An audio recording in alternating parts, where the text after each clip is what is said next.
The Nothing Phone 4a and 4a Pro are here. So let's talk about them. So just for starters, the Nothing Phone 4a has 4 color variants: a white, a black, a blue, and a pink.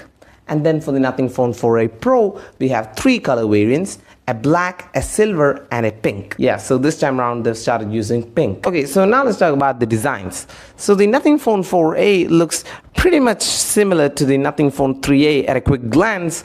However, there are differences. Like the glyph interface in the 4a is restricted to a very small region as compared to the 3a, and they call it glyph bar this time. And yeah, the Phone 4a looks good and definitely looks like it's from Nothing, but I would have preferred a bigger glyph interface like the previous generation. And as for the 4a Pro, this looks very different from the 3a Pro, and this looks incredible. And the glyph interface in this one is a glyph matrix like the Phone 3, but I still like the old glyph interface more because it just felt more like Nothing. So now the processors. So the Nothing Phone 4a uses Snapdragon 7s Gen 4 as its processor, whereas the 4a Pro uses 7 Gen 4 as its processor. So now let's talk about the cameras. So both these phones use triple camera systems with a 50MP main camera, a 50MP periscope camera, and an 8MP ultra-wide camera. And the Nothing Phone 4a has up to 70x zoom, whereas the 4a Pro has up to 140x zoom. Subscribe for more.